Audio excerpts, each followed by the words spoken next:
right. Morning, everybody. Morning. Okay, Sean, can you do a quick roll call for us? Yes, ma'am, I can. I can see that in the conference room with us, we've got Todd Goldman, Valerie Gaynor, Jay Snodgrass, and Michael Farmer representing the Kanawha County Commission. We have Gene Arthur representing South Charleston, Bob Sutphin representing St. Albans, and electronically we have Maurice Anderson representing Montgomery, and Mayor Dave Casebolt representing Nitro. And do we have anyone else online, Travis? Recording in progress. Okay, good. All right, so we do have 5 out of our 8 partners and a quorum. Good deal. All right, so the minutes from August were sent around with the packets in advance of the meeting. So does anybody have any comments or additions to those? All right, we've got a motion and a second to approve the August minutes. All those in favor, please say aye. Aye. Any opposed? Aye.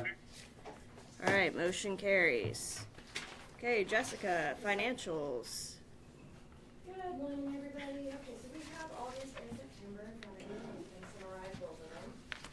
If you take a look at our statement of revenues and expenses, our operating expenses each exceeded our revenues by roughly $1.1 million in both August and September. That is on the low end of our monthly range, and a welcome given our projected deficit this year. Revenues to date are lower than projected, and that's driven by 2 main factors. The first is our reserve account. That's the line that says short-term investment on Schedule 2. We're still sitting at a lower balance right now, so we haven't received our grant yet. We were really close when the government shut down, so we're waiting on it. It's coming though. But we're not earning a lot of interest because there's not a lot of money in there to earn interest on. The second is passenger fares. They're low compared to last year. You can ignore the highlighted line on September. I had it there as a placeholder, forgot to get rid of it. The drop is mostly due to reduced SOAR trips compared to last year. And that can look alarming, but we have to remember that we structure our SOAR rate to cover our costs of providing the service. So running that service nets us $0 at best and costs money at worst. So providing more or less of that service ultimately won't affect our bottom line significantly. Labor and fuel costs are down compared to last year, despite all staff receiving a 2.5% raise at the start of this fiscal year. So it looks like our service changes have been effective in moderating some of our costs. Schedule 4, that's the one that has data through October for just the levy receipts. We've got strong receipts in September and October as we expected over 2 of our biggest months of the year. We received $2.1 million in September, $1.7 million in October, which brings us to $4.5 million year to date. Unfortunately, about 13% lower than this time last year when we had $5.2 million. But I'm really hopeful that'll change in the coming months because I have to be hopeful. Does anybody have any questions? All right, thanks, Jessica. All right, do we have any invoices in excess of $5,000? We do not. All right. Bobby Spry joined us electronically. Thank you, Bobby. Hey, Bobby. Okay, Kurt, insurance report. Good morning, everyone. That's a good thing. All right. So for September, we did have a bus that curved a tire and someone claimed injury on that bus, so we're working through that claim. We were able to close one claim back in August. That was a pretty quick one. And we currently still have 0 people on workers' comp. So that's good news, and we can keep that up because that will really help our EMOD score. And that's all I have. What is our EMOD running? Any idea? I'll have to look. It went down from the previous year. It was not a dramatic cut, but it's still above 1. Okay. And the reason why it's above 1 is we've had less claims over the years, which is good. But those claims, we've had people out on lost time for over a year, 2 years, and that's really what gets you. So, you have a claim, someone gets injured in the garage, they go to Med Express or the emergency room. All we're out at that point, if they come back to work the next day, all we're out, it's just whatever cost of the medical care. But when they're out, I mean, we've had, I think over the last couple of years, we've had 3 or 4 employees that were out over a year. So far, everyone's back on workers' comp, no one's on workers' comp, and that's what we want to do. Thank you. Okay. Jacob, operations. So our fixed route system saw an increase this past quarter, 12.7 passengers per revenue hour, which is a 30% increase from February when we implemented the service changes. At that time, it was 9.8 passengers per hour. So we used some AI tools to compare that number with some regional agencies. TTA was at 12.5, and Roanoke, Virginia had 11.6 passengers per hour. So we're seeing improvements there, especially comparing us with our regional agencies. On-time performance for fixed route remains steady at 86% and 89% for our demand services, aligning or surpassing comparable transit systems.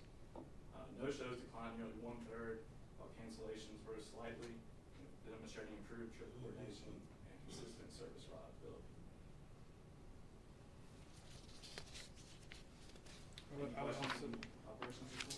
I was just going to point out, Jacob, that for fixed route, this September our ridership is actually up from 86,977 last year to 88,316. What's of note there is the fact that 11 of those routes have their frequency, and we're still able to increase our ridership. Again, kind of pointing back to how methodical we were with making those changes, but I think that shows that those changes did work. People are still riding the bus more than last year, even with less frequency, which is saving us money. If I call KRT Plus and get picked up and I'm taken to a fixed route, where do I show up on here? Under on demand and fixed route, or just fixed route? Both. So I get counted twice, It's 2 different trips, yes. but one fare. Potentially, it could be 2 fares, depending on the timing of when we made that transfer. Okay. Yeah, if you transfer within an hour, the transfer is free. So, correct, we would recoup $1.50 from the 2 trips, as opposed to 3 if you're transferred to take an hour. So 1 hour is the time frame to get on that next route. Correct. Yes. From the time you're picked up, not from the time you schedule Right. the trip. Oh, and From not- pickup to pickup. Okay. Thanks, Jacob.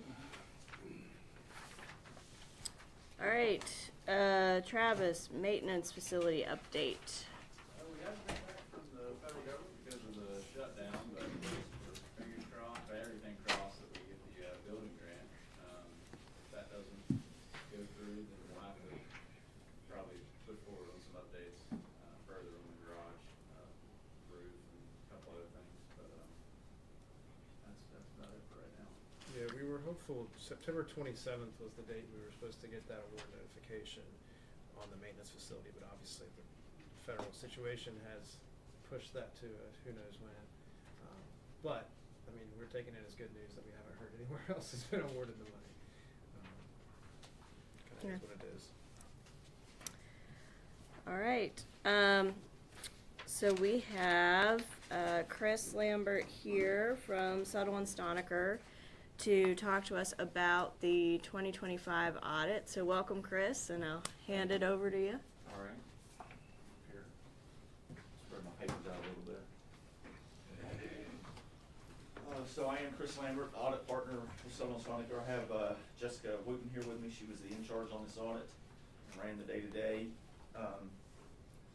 So hopefully in front of you, you have a report that's dated or titled Financial Statements with additional information for the years ended June 30th, and that's the report we want to go through first. And so, kind of starts on page 3 for us and goes through page 5, and that is our independent auditor's report. And this is where, we give an opinion on your financial statements. And that opinion really starts in the second paragraph. In our opinion, the financial statements referred to above present fairly in all material respects. The financial position of the business type activities of the authority and the prospective changes in financial position, cash flows, in accordance with accounting principles, generally accepted United States practice. So that would be referred to as unmodified, or in layman terms, a clean opinion. So that's a good thing. You know, we did this audit under all the government auditing standards. You all are responsible for these statements. We just give an opinion, and we audited them. Then if we're going through the report, pages 6 through 9 is management discussion and analysis, MD&A, and this is really where management gives their take on the financial highlights of the authority and the changes between the years. We're really going to go through that. I'll kind of touch a couple highlights when we go through the statements. So on page 10 is your statement in that position, your balance sheet as of the end of June 25 and 24 compared, side by side there. And you can see, I guess, a couple of the highlights, and you all just, kind of talked about why that's continuing. And the trend it is cash is down. Running the deficit will cause you to have to use cash, so cash is down. Receivables up. You hadn't collected the grant. You had gotten it in 24. By that time, you haven't gotten it in 25. So that's causing cash to go down, receivables to go up. That's really the major change on your balance sheet between the years. All the others are pretty insignificant changes there. We go to page 11 is your statement of revenues and expenses, your income statement. And there you can see the operating revenues are pretty consistent. The fares, expenses are up, and that really relates to mostly salaries and benefits and things like that. Some supplies, but it's mostly driven by supervision and more mechanics and health insurance and insurance premiums. So expenses are up. And then you go down to the non-operating.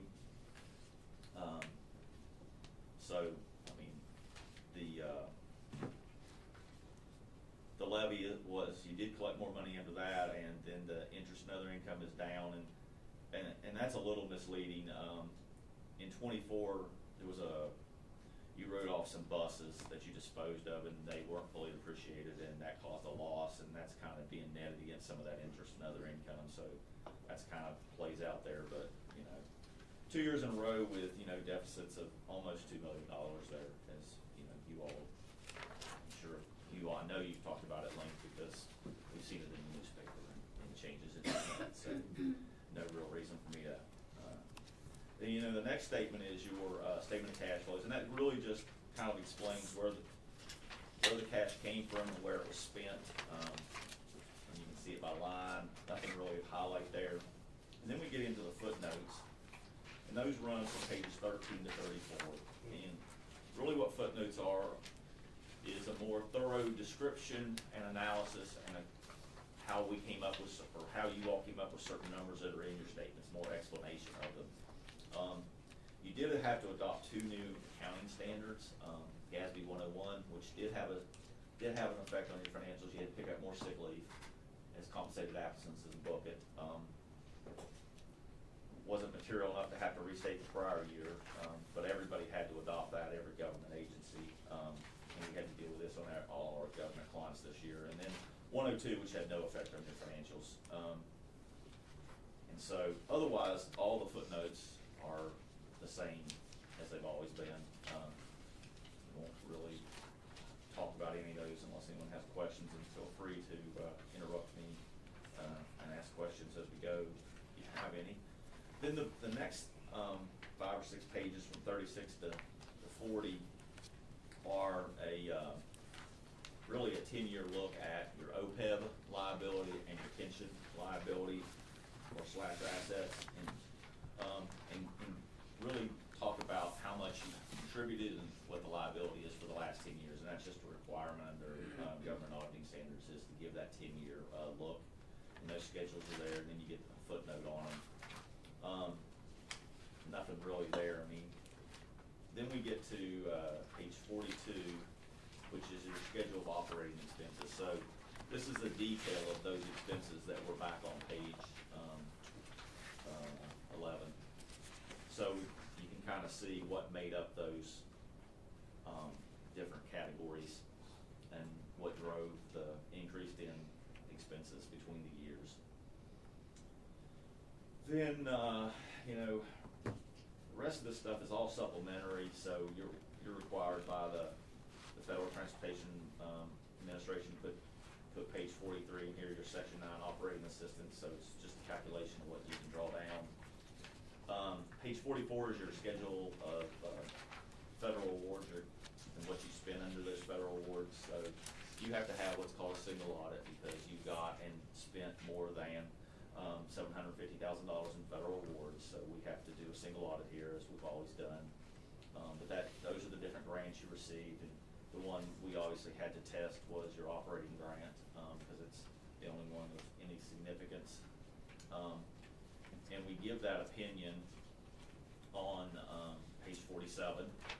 So here's our independent audit report on internal control under government auditing standards. We would lay out if we had any internal control issues. We did not have any. And then the next report is on page 40, starts on 49, and that's our independent audit report on each major program under the uniform guidance. So this is your single audit report, and we give you an unmodified clean report here as well. It's your opinion. And that's pretty much the audit. Does anyone have any questions on the financials or the audit report before I go to the next one? Okay.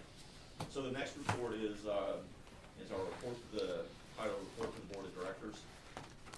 And really what has to be laid out here is on pages 4 through 6. And these are the required communications that, under our professional standards, we have to communicate to those charged with governance, board of directors. And here's where we would lay out any issues or problems we had. We did not have any issues or problems. We do highlight in the, I guess the second big paragraph there on page 4 that you did have to adopt those new accounting standards. So those are laid out and disclosed that you adopted those in your statements. But otherwise, there were no issues noted in that report. And then the rest of this stuff is kind of supplementary. So, we talk about the estimates that are contained in your financials and that we agreed with your all's estimates. And every set of financials has its estimates, and these are just the ones that could play into and have an effect on your financials. But we agree with all those estimates that are contained herein. We had a couple journal entries and a couple of more management journal entries that had to be posted after we got the stuff because we didn't necessarily have the numbers all together when you didn't have what you needed to get all the numbers when we started this audit. So you had to give us a couple journal entries. And then the only other thing is the management comment letter. So these are some minor recommendations. They weren't findings or significant issues. They are just suggestions for improvement. And a bunch of these have been in here before.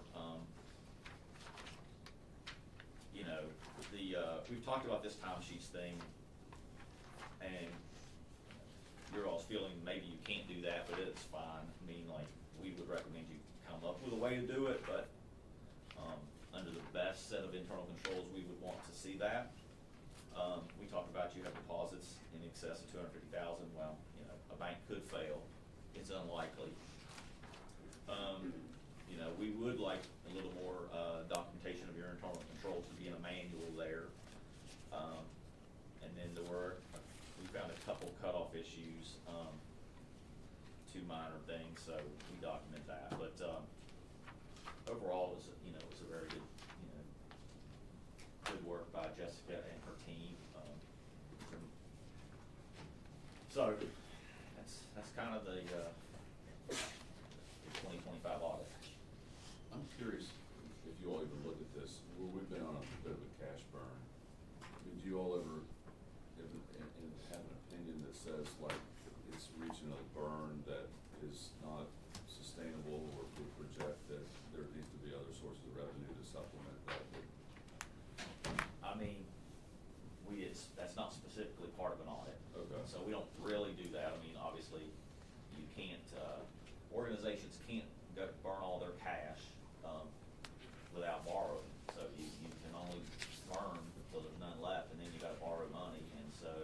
you would never come out in an audit and say that we see, based on this circumstances, that there's so much time left before there's something dramatic. We don't really get into that now. You know, we do have clients, not typically government clients, but for-profit clients that, you know, we will give them a going concern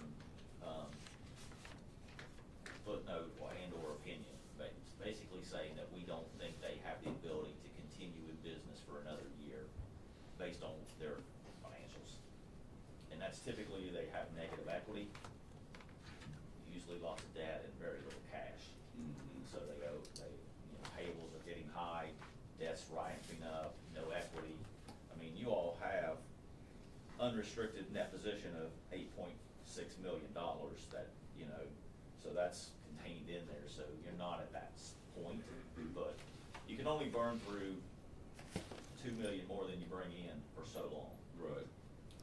So And then you know others- that, and you've been addressing that, but Yeah, yes. Sean's had corrective measures. I just wondered if that's something that you all look at as part of the process. Not really part of the audit, Okay. not at this point. Now, you know, if that net position was $100 grand, we would, you know, or a lot less, we would be saying things. I mean, so. Well, thank you, Chris. Does anybody have any other questions for Chris? All right, well, I think we typically need a motion just to accept the audit. So is. I'll make a motion to accept the audit. All right, I'll second. okay. So there's a motion and a second to accept the audit as presented. All those in favor, please say aye. Any opposed? Aye.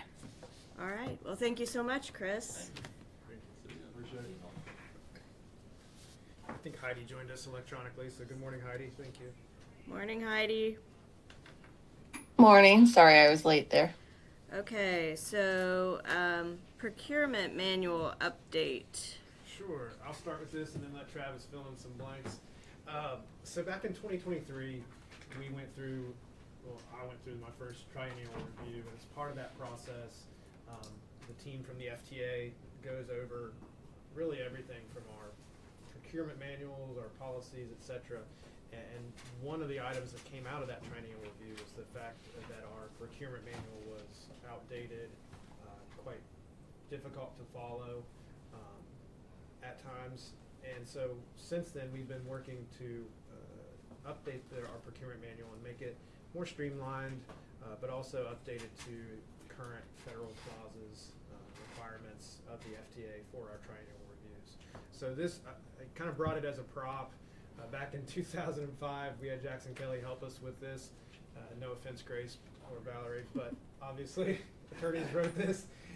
It's huge. It's really hard to follow. It's a flow chart with like 70 different endings. What we did was we worked with West Virginia DOT, who contracts with Wagner Associates, which is an entity who actually they perform triennial reviews across the country. They don't do them in West Virginia because they have a contract with the state.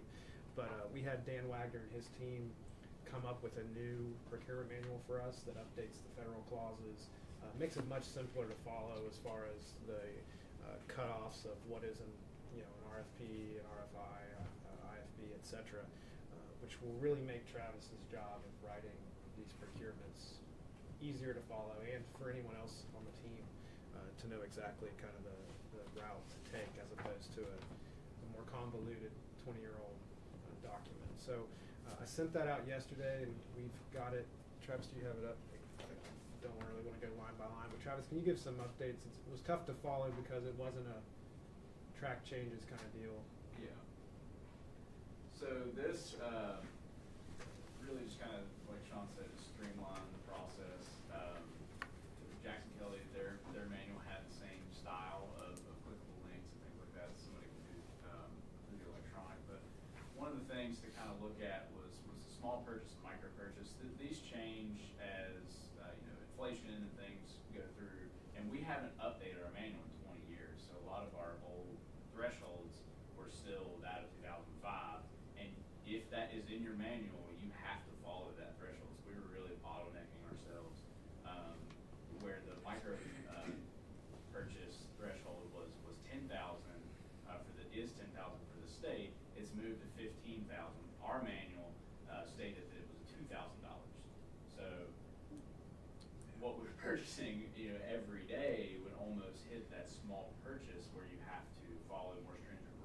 micro purchase, it can be a verbal quote, it doesn't have to be written.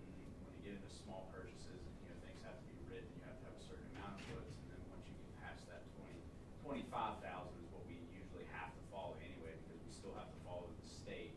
The federal government states that you can follow theirs if it's all federal money, but as soon as any drop of state money goes in there, you have to follow the more stringent code for purchases. So once we hit that 25,000, whenever we have to go to RFP, IFP, and things like that, and follow more stringent guidelines. But really, it's just the world has changed with Buy America, Build America, and a lot of those clauses we had to update that, as well as a independent cost estimate, which we got dinged on. All of our dings actually when our last training review were due to our manual. We weren't following our manual, but we were following the state and federal government. But our antiquated manual was what got us some findings. And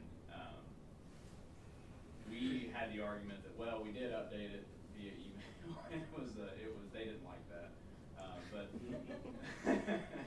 this manual was kind of a template from another agency that went through a training review with essentially the same manual, and they didn't have any findings from that, and they felt it was easier to follow that, and theirs was in a worse shape than ours, so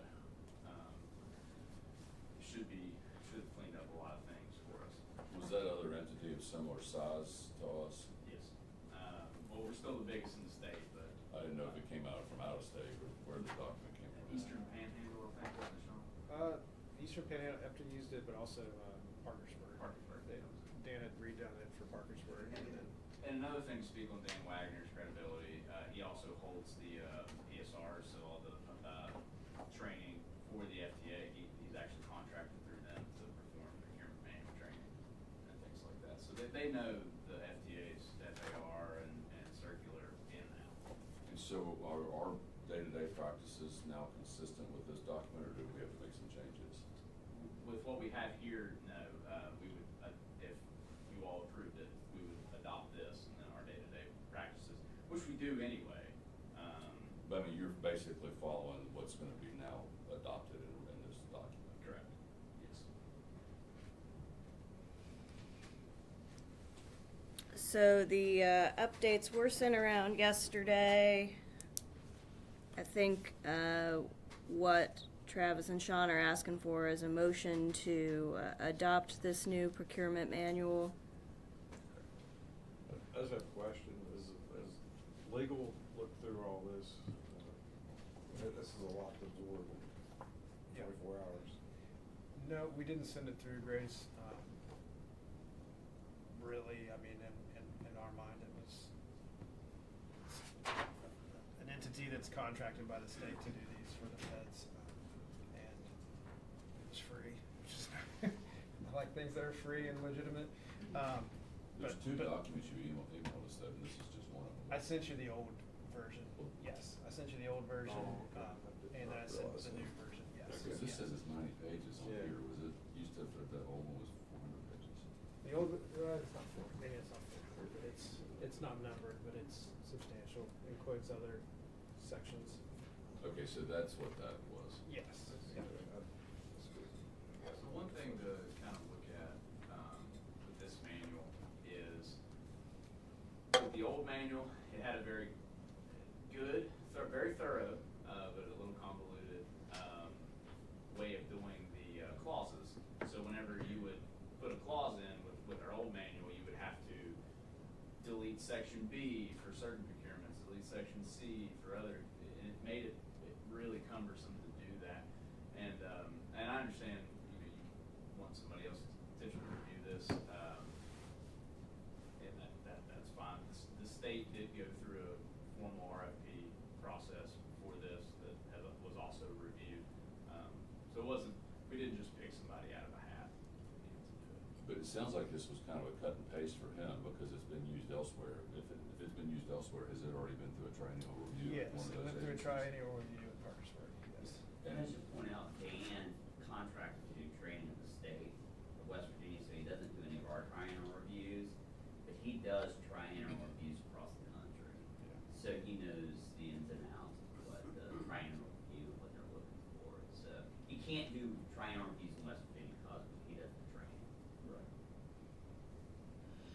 I mean, I just, given what we're being told about Dan and his credentials and kind of the origin of this procurement manual, frankly, I kind of think he's probably more of an expert than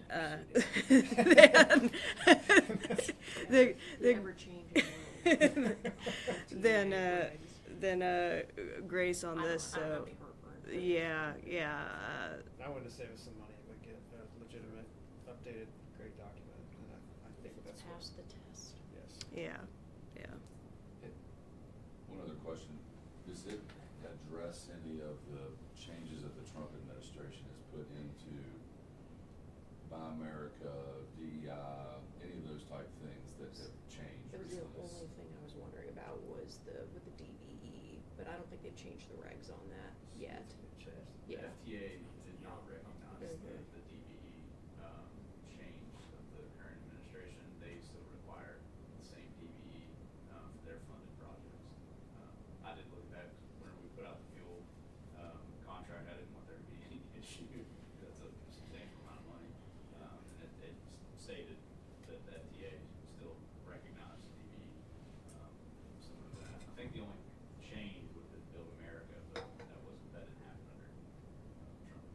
That happened under Biden. So, since the Trans update, DBE, they are gonna send out something like December 1, but it doesn't look like any major changes, but once we get that, we can look, and if we have to do a small adjustment, I think we could, but, I think December 1 is when they relay any other, action.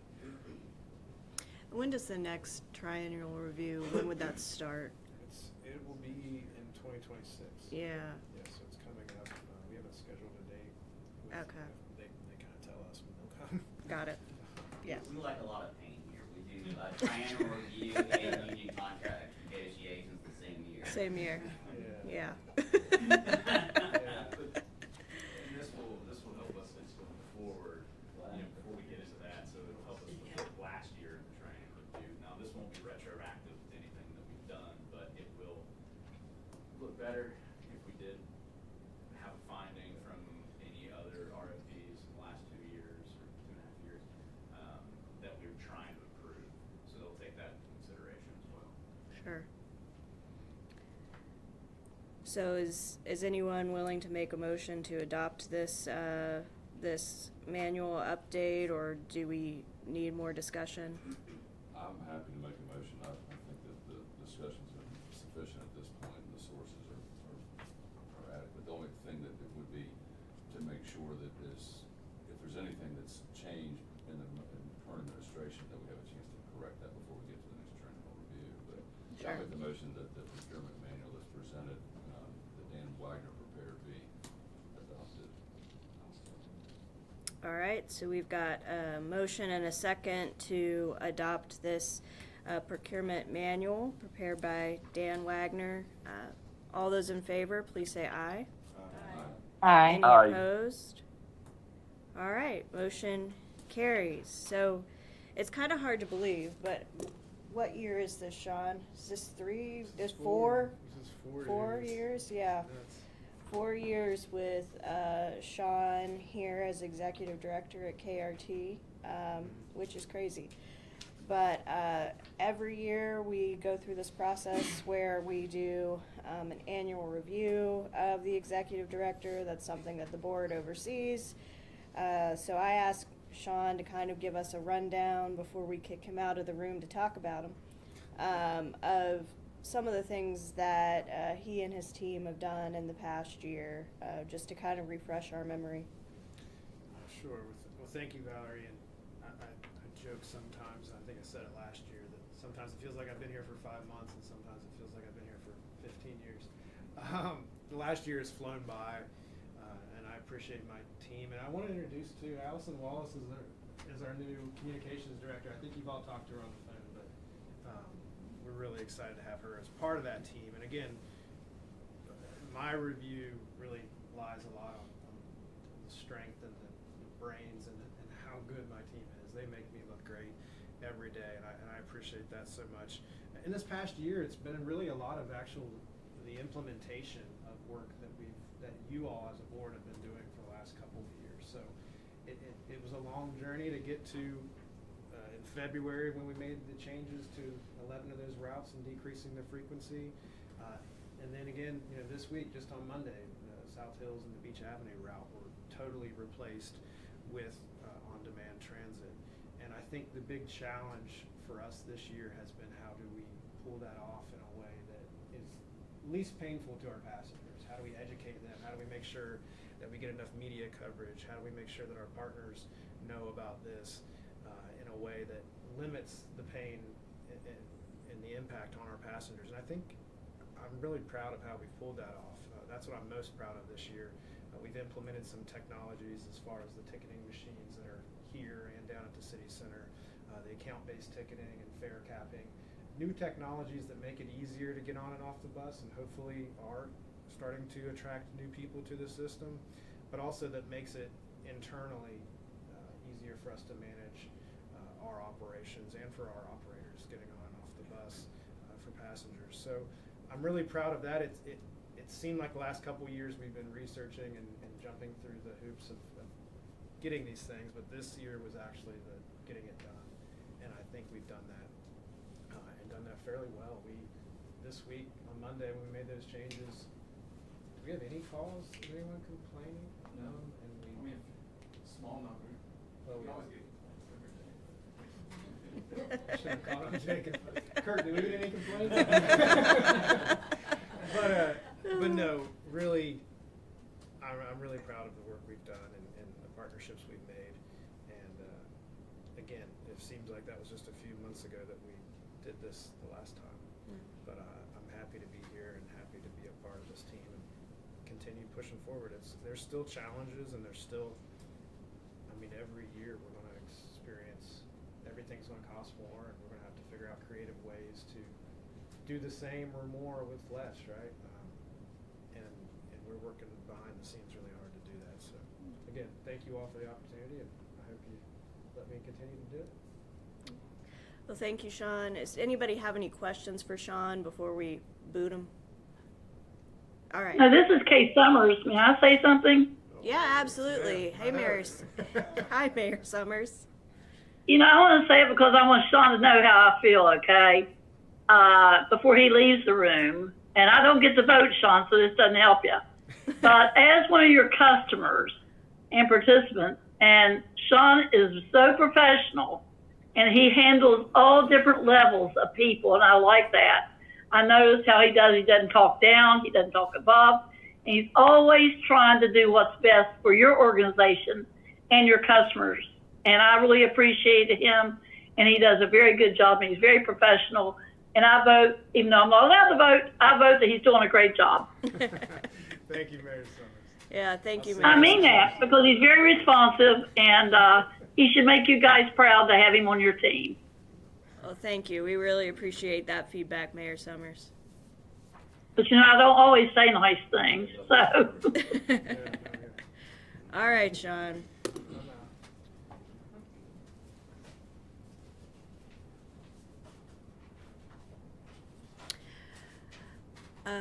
Do we need to go into some sort of executive session to have this? It's not noticed Okay. as going into executive session. Okay. We really need to provide the exemption under the act to do so. Okay. If you need. I if think you're we've. comfortable with everything in open air. Yeah, I think that's fine. I just wanted to make sure since it's a. If there's, employment issues. if for whatever reason something comes up, you could invoke it if it's a discussion of a specific personnel matter, but I think just Okay. It's public record, but. Got it. All right. Well, I'll open the floor for people to comment about how Sean's doing. With all those meetings that we had with the public, we needed a That was last year. That was last year. How soon we forget? I think he's doing a great job. I'm going to speak in front of his dominions. I'm going to do this work will get back. But he's doing a fantastic job. I was a little concerned about him. He was a little straight-laced in the beginning. He's fit right into the West Virginia lifestyle. Yep.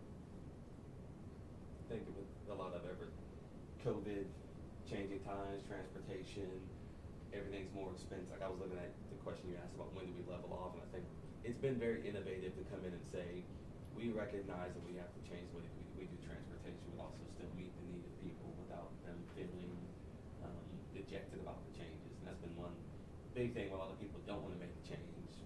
You're leading the charge in that innovative approach, which is exciting to see. So long term.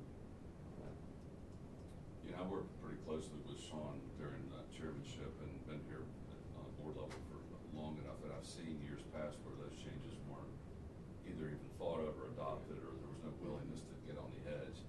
And I feel like we're on the edge on some things, and we're not going to win all of those things. Some things that are done are not going to prove out to be fruitful the way that we hoped, but other things have. I mean, we've clearly made some cost savings that's going to promote the longevity of the authority in a cost-efficient way when you're dealing with taxpayers' funds. And under his leadership and the help of all of the folks that he's put together to work on this, I don't see how it happened otherwise. Yeah. And so it's, as a board member, I've never had to wonder about anything unusual going on here. It's allowed us to focus on looking for ways to support the administration and do things to promote the authority. And so I've always had a significant comfort level with the administrative functions that have been here, which you starts with Sean. Jessica, Kurt, Jacob, Travis, Allison. Well, I think, Sean's a good leader. Instead of just being a manager, he's somebody you can go talk to and bring ideas to. He's really receptive. Like what Todd said, I mean, changes wouldn't happen if he wasn't receptive to new ideas and change. I've only been here a little bit, but from a public relations perspective, he's a very good spokesperson for the KRT organization. So he's always willing to get in front of the camera and represent the. I appreciate that. Yeah. What about you, Brett? You're gonna put the union president on the spot. Yeah. You don't have to say anything you don't want to. I think the membership downstairs would like to see Sean more if we have to get, I mean, I know he's got a busy schedule, but I think we don't see him enough. Okay. I think that employee, manager, I think he needs to come down and visit with the employees a lot more. I really do. Because a lot of people don't see him. Okay. Eric's also a driver. If you got anything to add, Eric? Basically second what he said. I mean, I myself feel disconnected from management because I don't see Sean a lot. There are a couple of the others I see once or twice a week. Okay. But to have that actual top tier management connection Okay. would make a lot of our drivers feel a lot better, I believe. Okay. I appreciate that. Thanks for that input. I mean, other than that, I think he does, he just, like I said, we just don't see him. I think there needs to be something where he can come down and visit with the employees, the garage, the drivers. That needs to open up a little bit. Okay. All right. Anyone? Yep. Jacob. Oh, it's a double-edged sword there too. When Sean does come down and speak with employees to get their input, there can't be retaliations. I think Sean wants to do that, but in the past when that happened, there could be grievances filed because of direct dealing. So, it's a two-way street. I don't recall it. We'll get into that another time. I don't think I've ever filed a grievance on anything like that. I haven't. Well, from my perspective, having been here for close to 20 years, seen the way that the previous administrations have worked with the union and relationships there and stuff like that, and I think that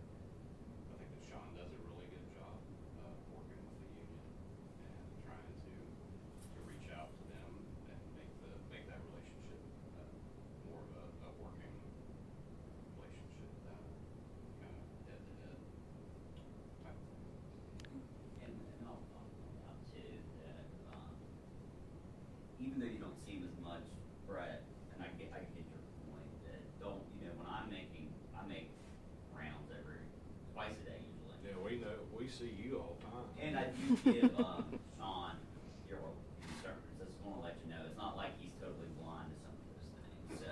And I get your point that you wanna see him more, but just be aware that he understands your concerns.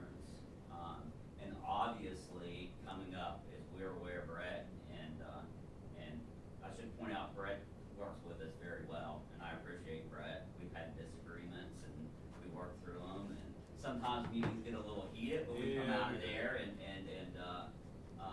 we usually come up with some type of compromise. This is related to Sean. Coming up in this next year, we know that we're gonna have many challenges ahead. And we know that we're gonna have to work through the union and the board and the public to help strengthen KRT's position in the future.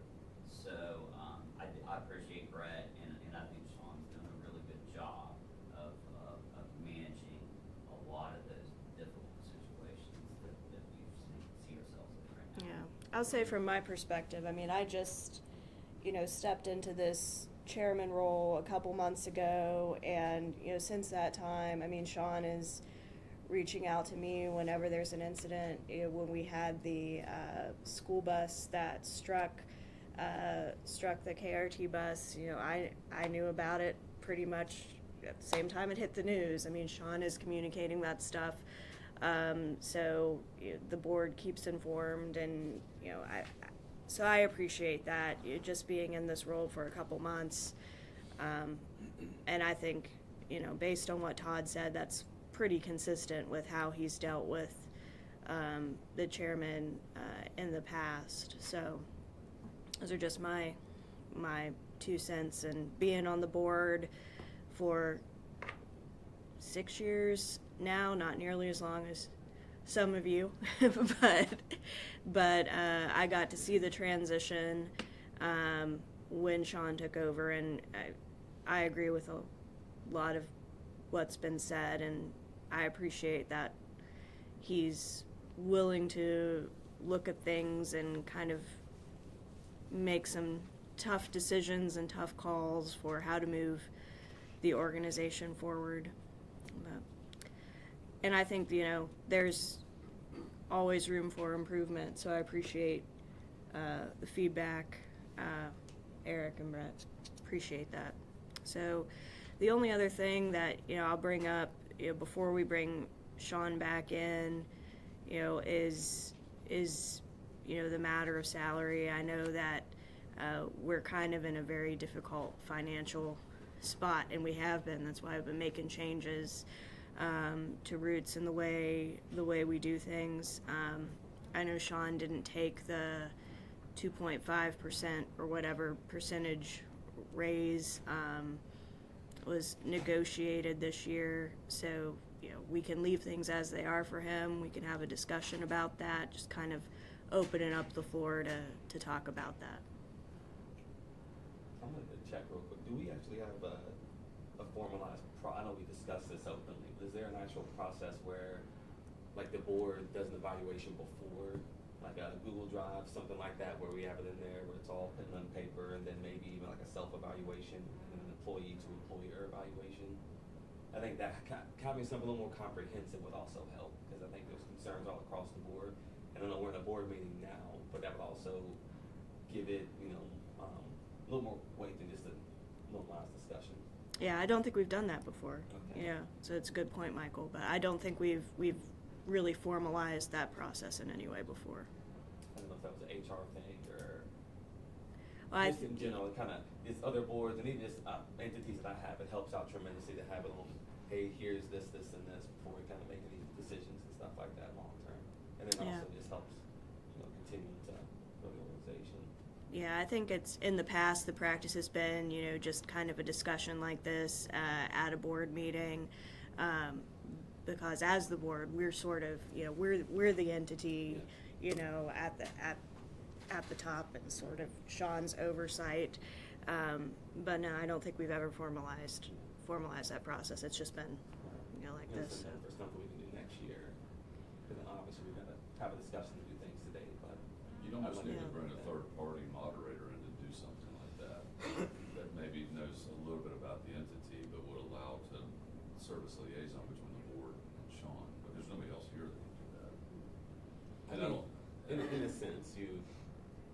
I think just the general evaluation of employees and staff members, like, just, other boards I have, they say, hey, here is your CEO, basic questions. How does he communicate? How does he X, Y, and Z? Just that helps us as a board to be able to collectively have it on paper to give an evaluation. That's a more of a normal process. I do see what you're saying on the, maybe from the depth, more deeper kind of things like that, but like you mentioned, as a board, you're just overseeing Sean and the organization. That's something that I think we should put in more formally. Also, the self-evaluations help keep leaders humble, and also it gives us an understanding where they think they're struggling, so we can be a better resource for them. So do you have paperwork that would have those type, it sounds like questionnaires more than anything else? It is. Yeah, we do. Yeah, organizationally, we do. That's something I can send over that we can, I think it's, I don't know if it's just making a committee or just having a group meeting about it. That's something I can have to help out with. Okay. Again, I'm not on the board. Excuse me for interrupting. This is Kay Summers again. But do you guys have goals and objectives for him to meet? That he has to have a criteria that you can judge by? Yeah, do you have something to go by and say you've met this, or you haven't done this, or this is something we need to work on? If it's 1 out of 5 and you're 4 or you're 4.5 or something, does he know what is expected? Is it written down for him? That you can thank measure you him? for that comment, Mayor Summers. But no, I don't think that process with Sean or any executive director has been that formalized in the past. I think this is, typically the review has been just kind of what we're doing now, a discussion at the board level for everybody to, comment and air concerns. But we've never formalized. But then the thing is, I think it's a little tough. I think it's sort of tough and maybe not quite so fair to him, because everybody, maybe like someone said, they don't see him that much, but maybe Todd sees him all the time and has to talk to him. But he has, I'm just going to use a John Doe, sees the other people. But to me, he goes to a lot of meetings. He has a lot of responsibility. I'm not defending. I'm just trying to make an example. Sure. And I'm an outsider, like I say, but I want to make there's a lot to being a director. Yeah. There's a lot to that. And I just think people need to understand all those responsibilities. Yeah, So absolutely. everybody's saying good things about him. I think everybody's saying good things, and he is good, and he's qualified, and he's professional. But I just wanted to add that. I'm sorry. No, thank you for the comment, Mayor Summers. And I think, Michael, that is something, I don't think we were prepared for that today, but I think that those are fair points, and maybe it's something we can. You make a good point of saying, and having this, I don't know if we have a strategic plan either to be able to say, hey, we know that with all the changes that we are making, we're looking at letting off the projections with doing KRT plus and rump reductions, looking at labor and market and stuff like that, having a strategic plan to say within 5 years we want to see X, Y, and Z. So I think that helps out organizationally for us to have standards and goals. Sets a baseline to be able to say for, John, hey, here's what we're looking at. What are basic standards we can do? But also we can bring in an outside person to say, what do you think is feasible? Because I like your point earlier saying, the auditor, hey, when do we get to a point where we're like, hey, just pump the brakes, X, Y, and Z? I know this is bigger conversation, but Right. I'm more of a, hey, what's the process in evaluating someone? Because I want to make sure it's comprehensive. And it does hit everyone's opinions across the board, because, from employees to here, all of that stuff makes it great. So it's not just subjective to what the board may say, but it's comprehensive of everyone. Yeah. And here's the thing, Sean does a great job. I'm saying this, but I want to make sure that as a board member, we have processes, we got a lot of funds, we got to make sure that we're managing, we got to make sure that we do it the right way internally also. And having a successful strategic plan will also help us with grant funds too.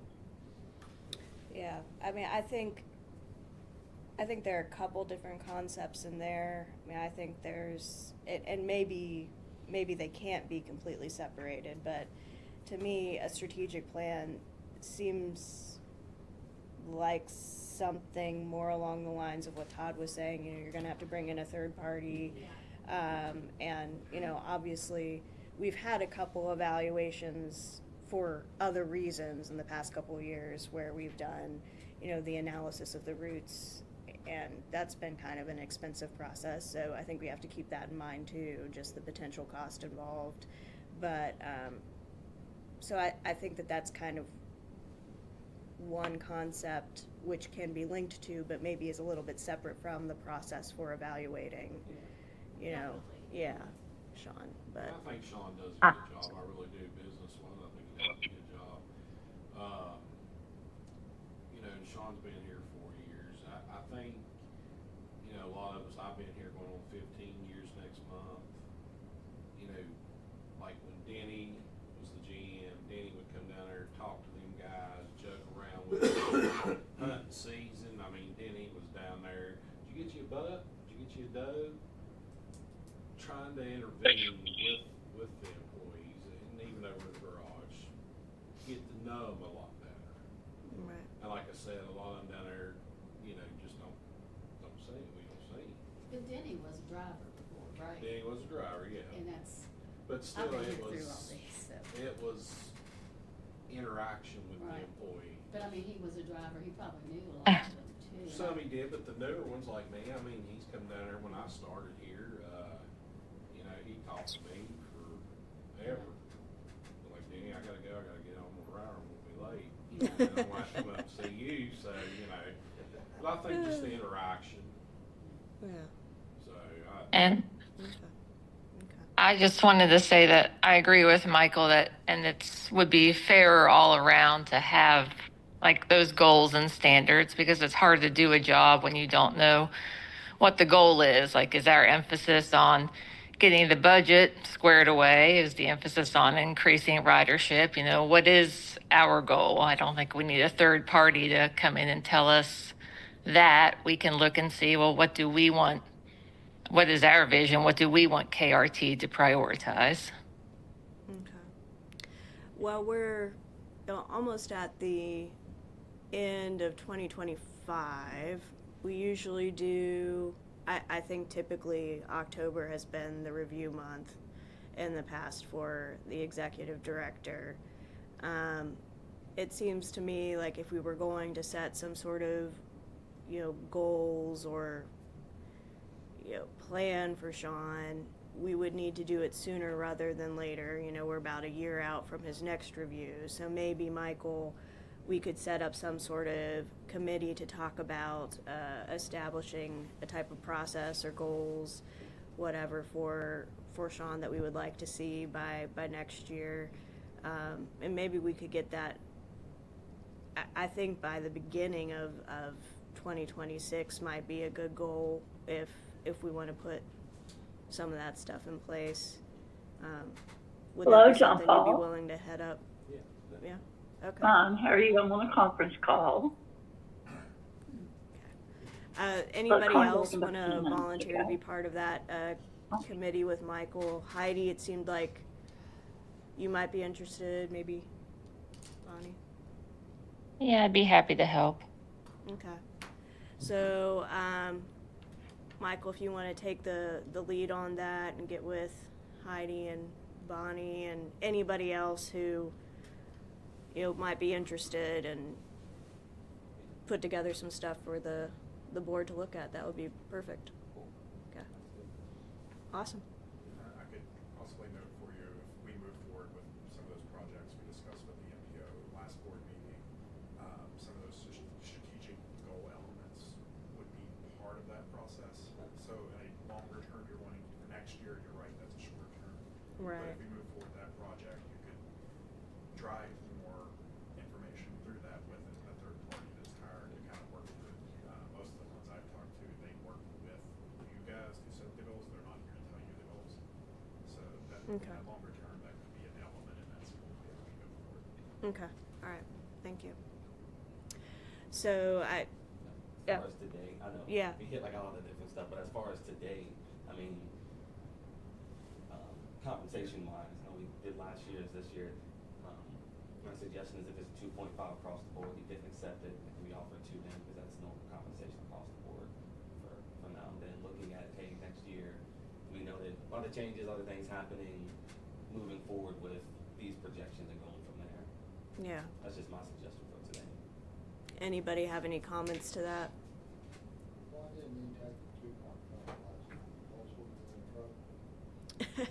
I think I don't think he's ever done that since he's been here. I don't think he's ever taken that raise. At least that I can remember. I think that, we've had a discussion and adjusted his compensation, at times like this when we've done his review previously, and I don't recall him having taken the calculated raise. Yeah.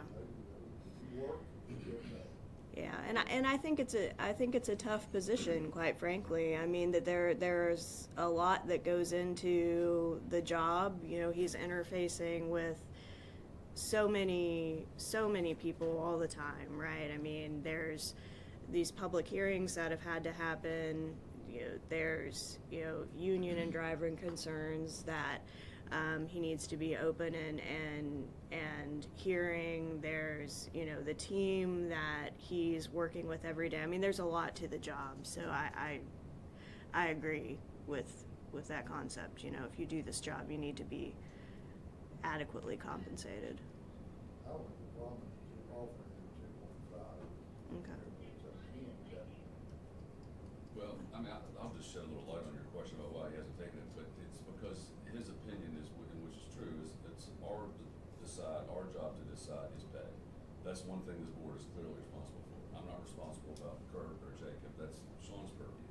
So when he decides what the increase is for members that report to him, he always felt like he was unilaterally deciding what he should receive without input from us. So that's why he didn't do it. We have generally come back in October and made it right for the fiscal year. I personally think with the comments been made, and there's always merit increases as well, but I think something like 5% would be reasonable. And I don't think it's excessive considering cost of living changes and things like that. Right. And I think it recognizes that 2.5% is kind of a COLA type adjustment, and because of the performance that we've all talked about, that there needs to be something a little bit extra. What's the actual compensation amount? I think right now he's at 160,000. Sarah, ask him who that blue car is. Say, guys, don't go ask him to move. I'm gonna make a motion that, one, we relay to Sean that he's had positive comments from this board. Maybe when he comes back, people want to speak to that. And secondly, that we offer him a 5% increase in his compensation package. All right, so there's a motion and a second on the floor for a 5% raise for Sean. Is there any other discussion? Hearing none, all those in favor of the motion, please say aye. Aye. Any opposed? All right. Kurt, if you can, yep, he's already on his way. He's on it. Probably just watching live anyway. It's kind of like you just get on it's what, Facebook or whatever, the Zoom live or something. He's like, those people talking about me. An anonymous commenter. Or whatever. He's got a Kevin Durant burning You're packing your stuff. You're like, they're taking so long. No, so there was, just to let you know, Sean, some really good comments from the board. People can talk to you about it. There were some suggestions from the drivers that you interface with them a little bit more. But good comments about you being frontline and kind of on the edge of development for transportation agencies and pushing the organization forward. So the board voted to increase your compensation, give you a 5% raise for the coming year. So does anybody want to make any comments to Sean? And I will let you know, Michael, if you want to talk about the committee that you're going to put together. I think everybody as a whole, even I don't know who's on the phone, same with that check. Just recognizing, I had notes on here about being like, there's a lot of changes that have happened since you've been here, but I appreciate the innovative approach. A lot of people would just kind of keep the ship going and being able to say, we need to make a change, we need to figure out this operations. I mean, I made a note on there that the transition to KRT plus to the routes and reductions. I have a staff member at Piedmont. We went on a field trip and I saw the KRT Plus pulled up. I was like, who's riding the bus? She's like, I am. She's like, taking her kids and home and getting up to where they need to be. It's such a better resource for individuals that I'm seeing people I interact with on a day-to-day basis. So it's been awesome and amazing with that. So I know you mentioned about the rate increase. I did have a comment about having a more formalized process for your evaluation, recognizing that I know a lot of boards, they'll actually have a form or something where each individual can come together and say, hey, here's this, this, and this. Self-evaluation form. I think last year, I may have asked the question, what do you think you should be compensated at? We're not professionals in this realm, but we want to make sure that the compensation is correct, and that's an area where we also say, where are ways that you want to increase? Because we, as a board, should be bringing the resources to help you. And that's one area that, I work for nonprofit boards, like, it's a little bit different where you're like, you get a lawyer, you get all these people, you get all these things like that. So we want to make sure that we're helping out with this, like showing up to the meetings, promoting what we're doing more, connecting more with our, constituents and people who are part of it. But then also just having an employee to employer one also. And I think that helps out tremendously. And then I mentioned about just figuring out goals and objectives in the strategic plan, so we know what your 1, 3, and a 5-year goal is. So that's in our mindset as to how we, even bringing in new board members, people who can help out with those realms, and how we can help assist with that. Sure. That's really helpful. And then they voted me to do it. Your idea, so you're in charge of it. So we're working together. Yeah. Well, I'll connect with you on that. Yes, sir. Yeah, Thank so you. I think Heidi and Bobby and Michael and anybody else who wants to be on that committee is Great. Thank you. gonna help put you through the ringer. Look forward to it. Yeah, always. All right, fuel RFP committee. Yes, so this is the time every 2 years we put out our fuel contract. We put out a fuel contract, and we also put one out for the city of Charleston. Last week, Travis had that posted and sent out to seven different potential bidders, and we will have a bid opening the day before our next board meeting. So that will be November 19th at 11 a.m. What traditionally we have done is we've had a fuel committee that meets that same day to sit down and accept the bids and then go over them. They're really just, it's based on price. So the idea is it's the same, it's apples to apples. So there have been times in the past where we have gone with a different provider for gasoline versus diesel. Really, we're just looking for the best deal for KRT and all of our partner agencies. But traditionally, that committee's been made up of executive members, but anyone who wants to be involved, I'll send out an invitation. Look forward to participation. Yeah, I'll definitely be involved. I think Jay, you've probably done it in the past, and anybody else who wants to be involved, you're welcome, of course. Cool. I did have one other item. I didn't want to bring it up before my evaluation. It looked like I was bragging on myself. But we had applied for, Governor Morrissey has this West Virginia Rural Health Transformation Program, and it is funding to help with exactly what it says, with rural health in several different ways. And we sent in an application to help offset some of our operational costs of our on-demand operators and to provide those SOAR trips. I was really excited last night. I got an email back from the governor's office asking for a meeting sometime in the next week to discuss how we can partner. So as far as outside the box, I was really excited to get that response from the governor's office so quickly. We submitted it this week and got a response within 2 days. So I also want to thank Delegate Teresa Howe, who was going to meet with the governor and said, hey, can you please send another, because we had submitted an application. They said, can you please submit another one? So we did. Yeah, and you should thank Mayor Summers, because she has lots of good things to say about you. Mayor Summers is fantastic, always, yes. Those ladies in Clinton are expecting you to pay a visit. All right, was anybody signed up for public comment? Anything online, Travis? All right. All right, well, thank you, everybody, and we'll see you in November.